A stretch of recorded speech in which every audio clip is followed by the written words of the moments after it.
Like the flames and acid rain of mortal sin, Love and Hex by Marx. My vision blurs. I blink away my tears. Being able to see inside her office from my desk used to fill me with joy. Now it's just a bleak reminder of what once was. Just 2 days ago we were laughing together. She'd kissed me and reveled in my embarrassment. We hugged. We held hands. I told her my secrets, and she told me hers. Now, she doesn't even know who I am. Her memories of me were ripped away, and now I'm just another employee to her. My fists clench at even the idea of it. Temporarily blocking memories is one thing. With enough skill, it's relatively safe. Removing them entirely? The human mind is fragile. As much as I look on her with longing, it's also with concern. Especially when she smells the roses on her desk. I made those for her. It was one of the reasons she sought a relationship with me in the first place.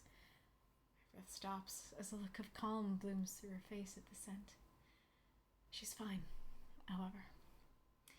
At least whoever removed her memories knew what they were doing.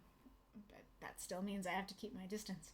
If I trigger those gaps in her memory, it could cause It would be bad. And I'd never do that to her. I know what we had together. I'll always know. And that will have to be enough. Don't worry about it, a voice suddenly says from behind me. She's much happier with Bruce. You two were never going to work. I slowly turn away from her to face her brother. He grins at me with a chuckle. If looks could kill. He leans down and whispers in my ear, keep that up and maybe you'll find your memories removed as well. And maybe it won't be as gentle.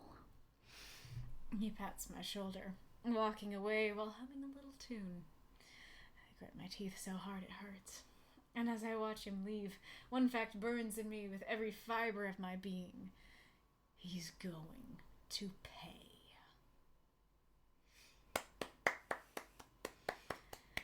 Throw out those moths and monsters. Cheer for the story if you loved it. And thank you so much for the cheers, Ghoulish and Death said. Okay, so I assume when you say I've made it enough, you mean that we have unlocked our second story, our second encore, which is lovely to hear. And Ghoulish says, thanks, I hate it. Fair. I'm really cheering to punch the villain here. Awesome. All right, well, so my first question is, if you are not familiar with this universe, how did this story read? Was there anything that confused you, and if so, where? And I will also read Marx's questions to start us out. So question 1. So I was initially going to do 2 stories, one with the flame of a lost love, and one immediately following it with a flame of vengeance for that lost love. I just wasn't looking forward to summarizing the first story again, so that the second one was a standalone, so I smushed them together. Did this work? Would you have preferred it in 2 separate stories? 2, I'm doing a lot here. I'm introducing that Xander and Vanessa were dating, that Vanessa's memories were taken, and that Xander is familiar with the process and knows that trying to reintroduce those memories is dangerous. I introduce Vanessa's brother and try to get across his motivations and that he is not a nice guy. Then I kickstart the revenge plot. That's a lot to do in 350 words. Which parts did I do well, and which parts didn't get across? 3, I'm pretty good at writing irredeemable assholes, if I do say so myself. He doesn't get a lot of screen time in this, but does Vanessa's brother come across as #Xander please wreck this fool, or does he come across cartoonishly over the top? Also, what do you think his name is? Yes, I have most of the story plotted out, and the villain doesn't have a name yet. I have ideas, I'm just curious. Feel free to answer those questions. I think I'll probably save them for the end myself. That's great to hear. Ghoulish says, I'm wearing headphones, so the whisper actually raised the hairs on the back of my neck. That is that is great to hear as someone who's trying to voice him well and evoke emotions. And Mark says, right, that reading was amazing. I'm glad to hear that. But yeah, from the few comments I read so far, it does seem like Xander, please wreck this fool, is what people are feeling. But yeah, let's get into this. So first of all, what is this from? I assume it's from a song of some sort, but I'm not sure I fully got the connection to the story. Besides, the flames and the prompt. But anyways, so as I said at the end of the stream, I was like, this story could work very well. This prompt could work very well for Xander and Vanessa, and so I was happy to see that you actually went after that. So I really love the beginning here, the setup. Like, this is such a great beginning. Like, you really get right away what's going on. That you get. So this is. Oh, I didn't think about that, but this is really interesting because I think I've talked about this before, but it's been a while. That there's this idea of holding your tears. That when a character cries, like, that's essentially as far as they can go. And so of course there are like exceptions and things that you could do beyond that, but generally that's the breaking point. And so if you have a character cry too early, it won't sit right, and it'll feel like you went too far too fast. And this is really interesting because you start with him crying, or you start with him blinking away the tears. And I think it works really well because it immediately shows us he has already broken. That's the point. Is that he has broken before this story even began. And now we're going to a new thing besides the sorrow of losing her. Now we're going into revenge by the end. And I think that works really well. And like this is really cool to set up the scene that like it's not just a scene setting thing of like I can see her office. It's also the emotional thing of like I have always been able to see her inside her office, and that used to be so fun, because I loved her and I loved being able to see her, and maybe they like chatted across the offices and like sent signals or something like that. That'd be really cute. But now he can still see her, and he can't do any of that, and he can't be with her in the same way anymore. And I think that's sad and beautiful and sets the scene really well. I like the next line as well, that it used to be joy, but now it's just a reminder, and so we're wondering what's this a reminder of, this kind of thing. And then this is so cute. I love that. I love the cadence of, we hugged, we held hands, we kissed, we hugged, we held hands, we did all these things, we were all these things to each other, and now we're none of those things, and we do none of those things. I think that's really cool. So first point of contention. So once again, I did read this story to my dad, and the biggest thing that ended up confusing him, and he's not super familiar with this story, the biggest thing that confused him is how she was already with Bruce when it's only been 2 days. And so he was thinking somehow, they got together in 2 days after the previous relationship, and he wasn't sure if that was believable. Or she, or like she's going to get together with Bruce, but it hasn't happened yet. And so this is the manipulation from the brother. As far as I know, like her memories were rewritten, and so she thinks that she's with Bruce, and potentially like the things that Xander did, she thinks she did with Bruce. And so he was saying that he really needed to know that he really wanted that info of, oh, her memories haven't just been erased, like new ones have been put in their place, kind of thing.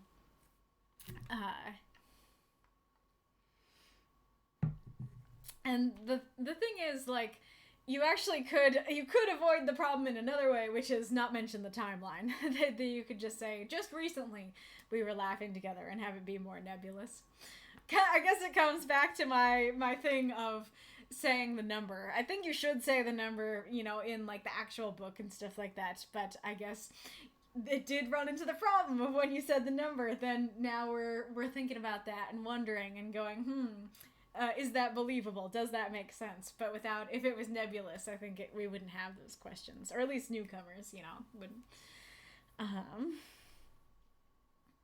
And then, yeah, so I really like the cadence of like all this, we did all these things, and then now she doesn't even know who I am. So it's not just now we're not together, now we're not doing those things. It's she doesn't even know who I am.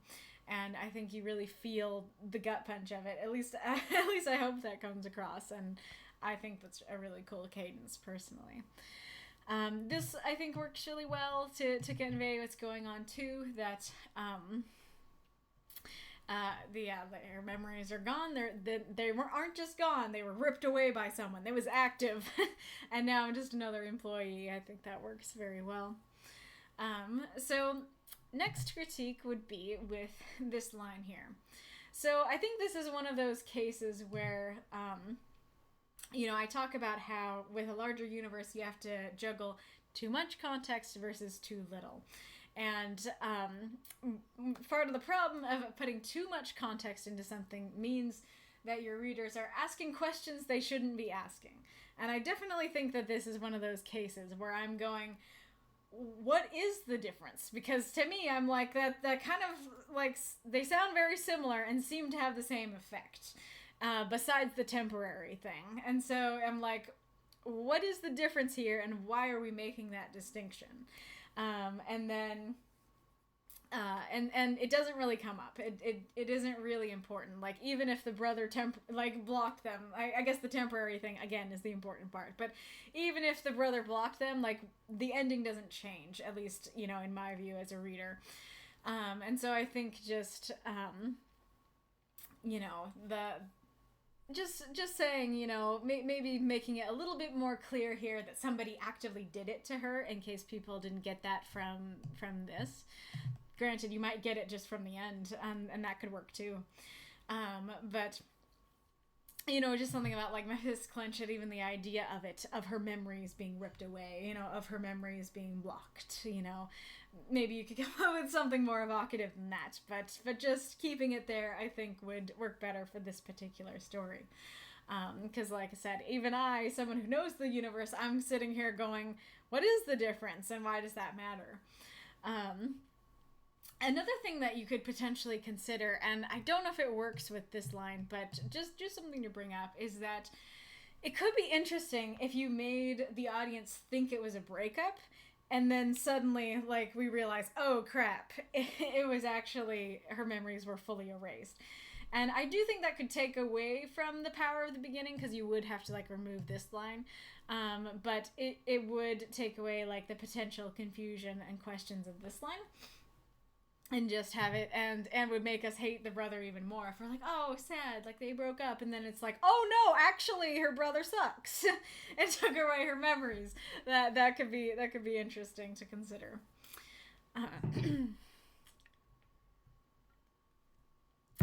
This is just kind of curious from a philosophical standpoint, because I think this is one of those things where you'll see posts where it's like, wow, humans can die so easily, and then other times it's like, wow, humans so strong and, like, can get 28 stab wounds and still live. Maybe not that exactly, but go through all this damage and still live. And so I feel like this is kind of this thing where I'm like, is the human mind fragile? I feel like it's very fragile in some circumstances, and in other circumstances it's a beast and, hard to break. And so I don't know about that, but, not really, it doesn't really influence the story, just something it makes me think about.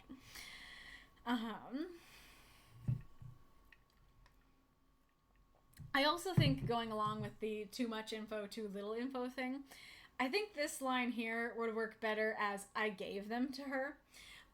Because for those of us who know that story, we're like, oh yeah, he made them for her, aw. But I think anybody who doesn't know this universe will be like, you did what now? And my dad thought that it meant he grew them for her, like he grew them in, like, his garden in the backyard or something like that. And so I think just saying I gave them to her, people who know the universe will know, yeah, he made them. And people who don't know the universe won't question it. And since it's only been 2 days, like, they could have survived, I think, that amount of time. Nonetheless, I do like the going back to that because I do think that's a cool image. And I remember that they literally calm her. They have a spell on them that makes her calm, and so I like the nod to that she's still there smelling the roses I made for her, but doesn't remember that I made them.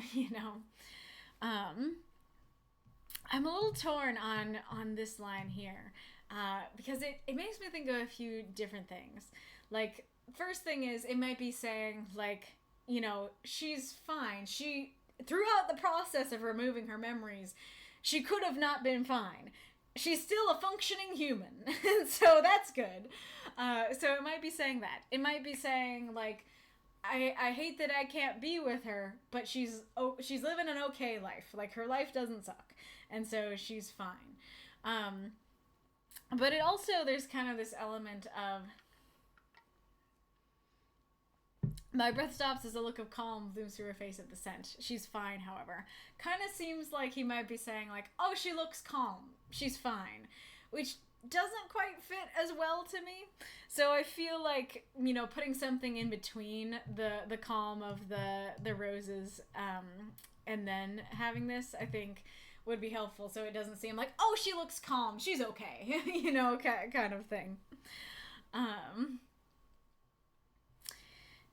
Okay, so this here. So this is one of my biggest critiques for the piece. So these lines here, I do not think they are badly written, and there are other circumstances and stories where this kind of a explanation would be perfectly viable, and I'd be like, oh yeah, kind of like I was saying with little Lady Eva's, that it's like, all I need to know is, I can't sleep, not while she, kind of thing, like, that's all I needed. And so in some stories, this would be all I needed. In this case, I don't think that it's enough. I just saw Wolf post the owl gif of look how calm she is. That's great. But anyways, so this is interesting because this isn't something that I think has come up that much in these streams, but this is a very unique circumstance, which it isn't a sense of there's too much or too little context. This is a unique circumstance in which, if this question isn't answered, it will burn in the audience's mind.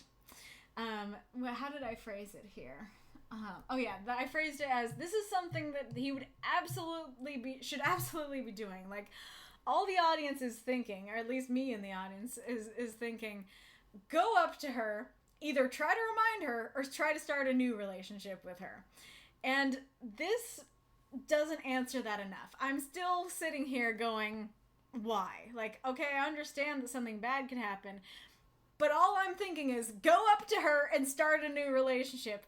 Why can't you do that? And saying, oh, it'd be bad, isn't enough for me to stop going, why? Why aren't you doing that?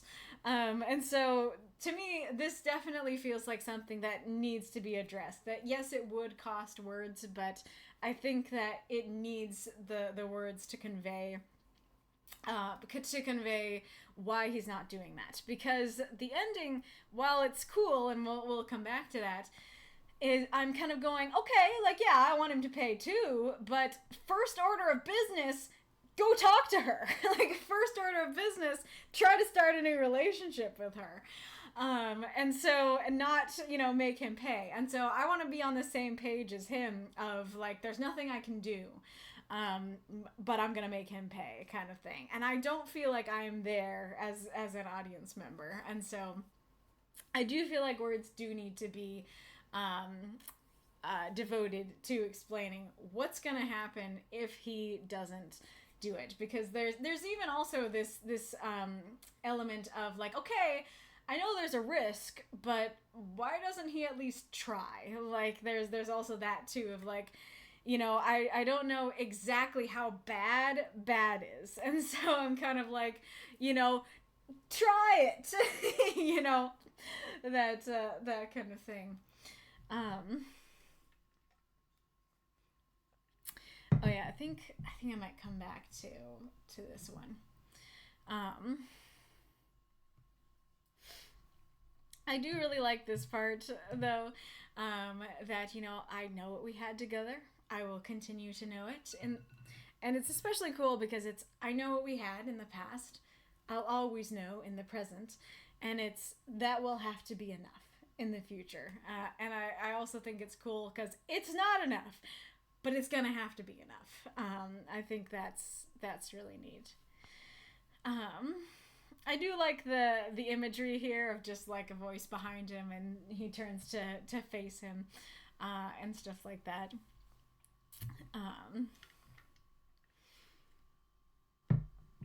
I think most of this is going to be more discussed when I answer your questions. And then as I said, I do like the ending. I do think the ending is quite punchy, and I like how that uses the prompt, and we're like, yeah, do it, Xander, go for it. I do. And this also, it's interesting because the arc does change, as you said in the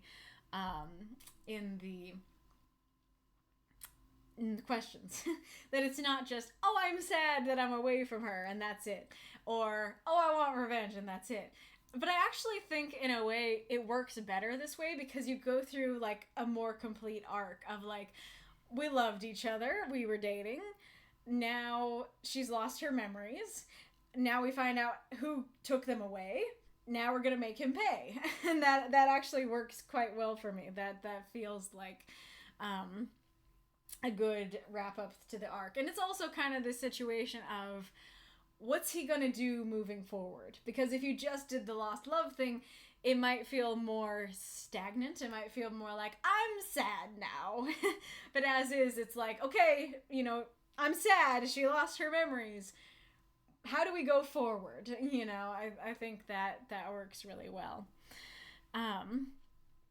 So the question that ends up getting brought up with the brother is that, well, there's multiple questions that come up with the brother. And so question one is, why is he doing this? That I feel like it can't just be like, oh, I hate Xander and I don't want her to be with Xander.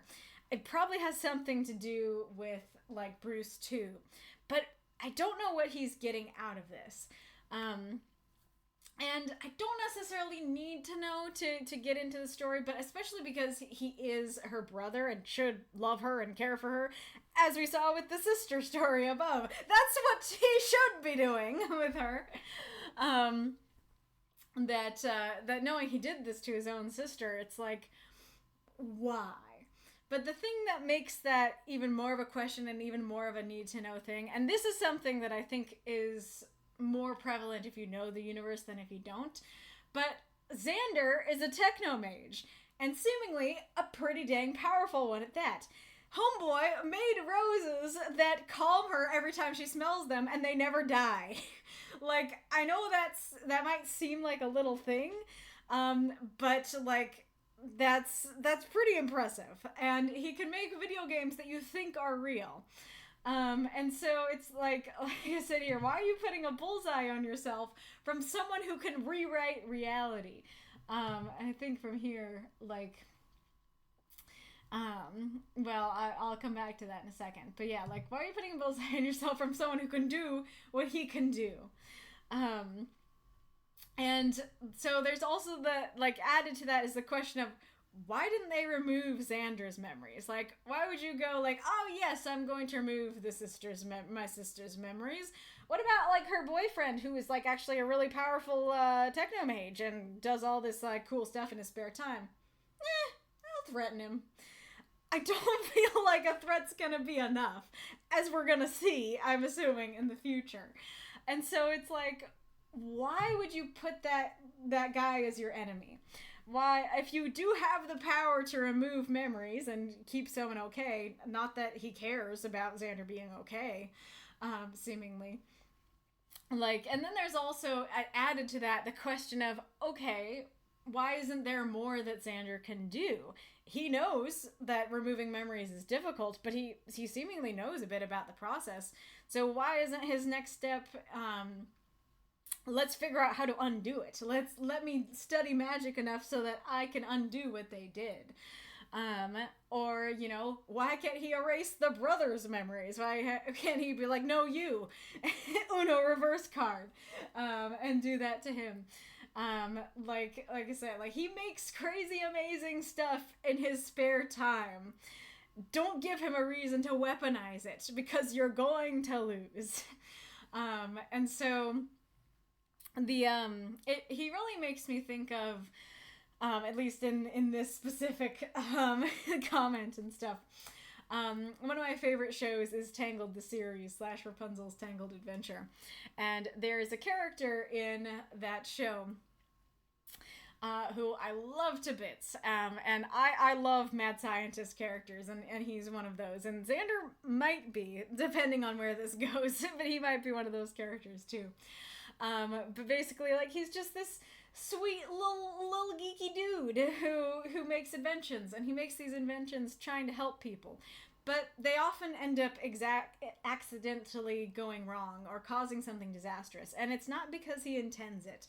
It's just because, you know, they go wrong. And stuff like that. And all he wants is to make his dad proud, and then his dad to be, you know, to acknowledge him, and that he's, like, trying to help and doing good work and stuff like that. And his dad's always like, your invention made problems, you know. And so he is genuinely so sweet, like one of the sweetest, you know, characters in the show, and stuff like that. And something happens in the middle of the show, that makes him do a switch and makes him go, and indeed, I don't know how to describe it without going into too much detail about it, but essentially he goes villain. And this happens where, like, hey, he was trying to use his powers for good, his inventions for good, and was, and they just, like, accidentally would go wrong. Don't give him a reason to actually try to do the wrong, because he's gonna do a good job of that. Like, the last battle of the season 1 is everybody, and I mean the king, the princess, her bodyguard, her boyfriend, the entire royal guard, against him. Against just him. And so, because he's that powerful with his inventions and stuff. Just a 14-year-old kid in his lab alone. But anyway, so this feels like that to me, that it's like, oh, like, he made these cool inventions for fun and to help people, but now I gave him a reason to weaponize it, and he's basically a one-man army. And so, if that happens, that's cool. I'm excited for that. I love it in Tangled, and I'm sure I'll love it in this too. But all that comes back to the question of, why in the world would you make him your enemy? And so, like, and so that's the question of, I don't know why he did this in the first place, and I don't know why he didn't just erase Xander's memories. I don't know why he's threatening him, as opposed to, like, actually doing something about it.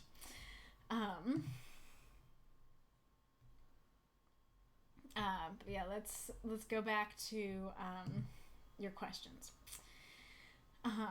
So I so relate to you with, I just wasn't looking forward to summarizing the first story. I run into that problem a lot, or at least I have recently. It's kind of like I was talking about last week with my dance story, that it's like, I basically have to summarize all the intricacies that went into the dance before this point, and that's difficult to do and not super fun. I had to do it this week too with my my romantic story, and I had to explain, like, here's what the situation used to be, here's what it is now. And it's not always fun to do, because it's like, I have to devote a bunch of words to explaining the context, and I have to figure out how much context is too much context. And so I totally get not wanting to do that. Like I was kind of saying before, I think it really works personally, and I think somebody who is new to this story and doesn't know it as well as I do probably could answer that better. But I think it really worked. Like I said, like, you know, you could do it as 2, but it makes perfect sense as an arc to me, going from, like, I loved her. She lost her memories. Here's the guy who took the memories. Time for revenge. That totally makes sense to me, and I'm kind of surprised at how much you were able to do in such a short amount of time. Which is, I think, the next question. So I think that I mostly addressed where the problems came in. Like I said, I'm surprised at how much you were able to do, and I think for the most part it's done pretty well. Again, people who don't know the universe could answer it better, but like I said, I think the main thing is I do not feel like I saw the motivations at all. Like, I was actually very surprised that when I read this and saw you say, I tried to get across his motivation, I was like, you did? Because the main thing I was asking down there was why? Why is he doing this? But this you got down pat. This you did pretty dang well. And then going into that, so let's see. So yes, it comes across as Xander, please wreck this fool forever. For sure, is what I meant to say. The only thing that might make him seem cartoonish is that we don't know his motives. I do think if we knew his motives better, it would make him feel more grounded and real. As is, it feels like he is like the villain around the shoulder being like, I'm the villain because I'm the villain. And that is that is a little bit cartoony. I would not have walked away from the story and like made a review without this comment. I wouldn't have walked away being like, my critique for him is he feels cartoonish. I don't think that ever would have come to my mind. I think that, going back down here, I think this line, I don't know how to describe it, but this line feels like, I guess, a little too on the nose to me, and so this line maybe feels a little cartoonish. But other than that, like, he definitely is Xander, please wreck this fool, for sure. And the other thing is, like, it also is Xander, please wreck this fool, because we see the impact to Xander. Not because we know what he's doing and why he's doing it and we want him to stop. It's because, no, we see how much it sucks for Xander. And for Vanessa, too, even though she doesn't realize it sucks. And so we want him to wreck this fool. And as for the name... Funny thing is, first time I heard the name Bruce, I thought that was the brother's name at first, and I was like, this is perfectly, like, normal, but, like, a bit hateable. It's like, oh, Bruce.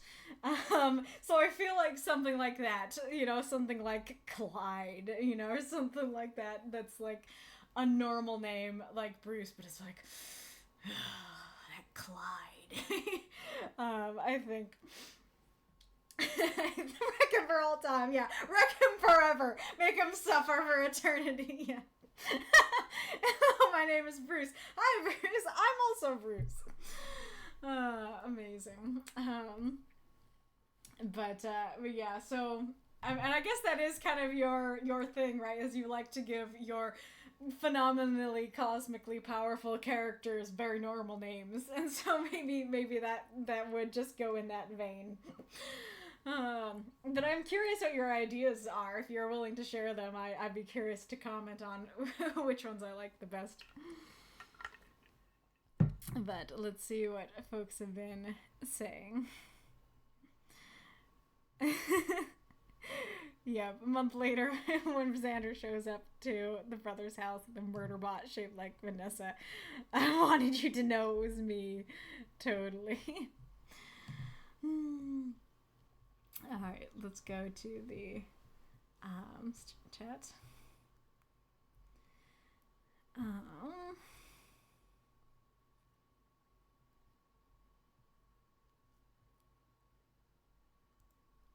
Yeah, it's righteous anger is my intention. Nice. Dessa says, it read very confusing for someone who's not too familiar with these tales. That's very fair. Feel free to share some of the ways that it was confusing, if there were ways that I didn't mention as well. Rejo says, for Vanessa's brother, I don't really get his motivations other than screw Xander up. But yes, he sounds delightfully punchable. Yes, I agree. Yeah, I guess that's part of it, is that all you can infer is that he hates Xander, and the only reason that he would keep his memories intact is because he wants Xander to suffer, which seems like that's his motivations. But I still am left going, but why? But why does he hate Xander so much? You know.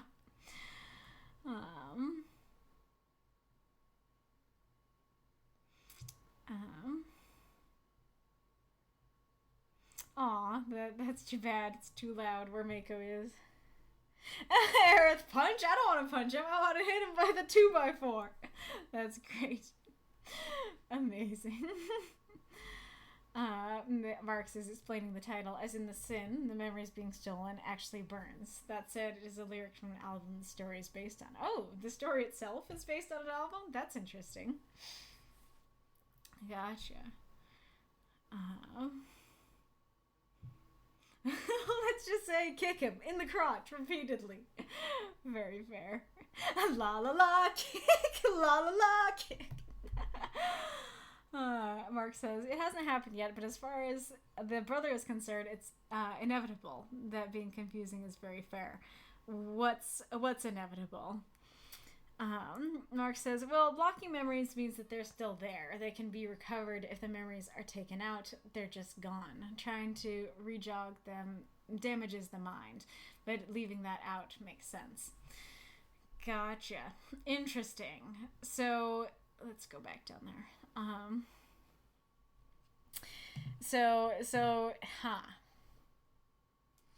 So it's because they're completely gone. If that's what he means when he says, I trigger those gaps in her memory. I guess I took trigger those gaps as in, yeah, those things she doesn't remember, but, you know, maybe could show up again in her mind. But yeah, that makes sense, that it's like, you know, trying to rejog them damages the mind. But I'd still like to know what you mean by damages the mind, because again, like, all I want is for Xander to get those memories back or rekindle the relationship. And so, you know, what does damage the mind mean?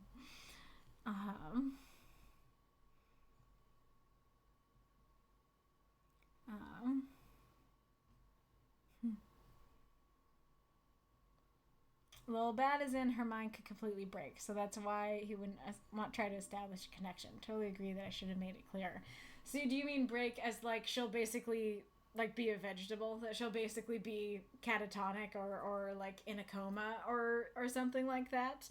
Or like she'll go insane, like she'll have to, you know, be in an asylum basically? I don't know what this is referring to, but that's not far from the truth. He knows what he thinks is best for his sister. He thinks Bruce is a better match and Xander is beneath her. Wait, so he did this like really... That honestly gives me more questions, because it's like he did this really dangerous procedure that could, I assume the procedure itself could already break her mind. And so he attempted that. He was willing to attempt that. And he and does this to his sister, you know. All because he thinks he has a better boyfriend for her. And then he makes an enemy and makes threats towards a techno-mage who's super powerful and doesn't erase his memories. Just because he hates him? Like, I feel like I need more information than that. It says, why not remove Xander's memory? Because you underestimate him, or you want him upset in order to distract him from your real plan.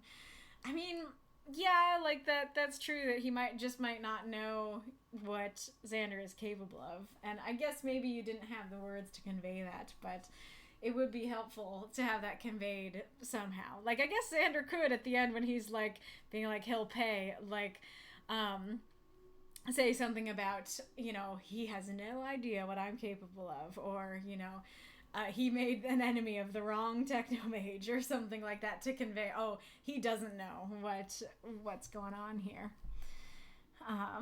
Basically, he's massively underestimating what Xander can do. You made her good-smelling flowers. Big deal. Gotcha. Okay, so unlike what I just did of like, oh, he can do these things for fun. Don't let him weaponize it. He kind of did the opposite of like, oh, like because there's just these little things for fun, he doesn't think that they're that powerful. Gotcha. I apparently really need to watch this Tangled series. That sounds amazing. It is amazing. It's great.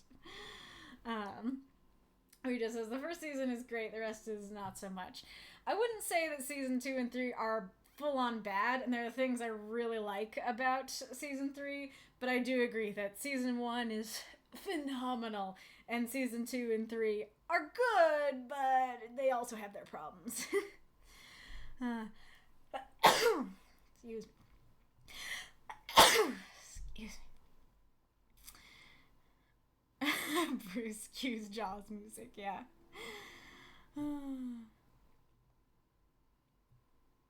Gotcha. Reginald and Kyle are the main ones, or Robert or Richard, if I want to make a joke of the short version of Richard. Yeah, you totally could do that. I like Kyle. Kyle is more what I was going for, of just like, Kyle, you know, kind of thing. But yeah, the R ones totally work, and might feel like they fit a little better. I feel like they, but yeah, all of those work for sure. Yeah, as far as brother's concerned, Bruce is who's best for Vanessa. Well, her brother can go sit on a tack. Yes, he's that petty. Interesting. Gotcha. Didn't Xander make Vanessa's... Oh, no. Make Vanessa's little brother a pocket Death Star / lightsaber? How does the older brother not know about that? He doesn't know everything it can do. R2-D2 Roomba, big deal. Gotcha. Well, that could be fun to see the actual conversation about that. That it's like, you know, Xander is wrecking him, and then he's like, but all you could do is make cool flowers and stuff like that. How are you capable of this? That could be cool. But anyways, great story, Marx. Very much enjoying this universe.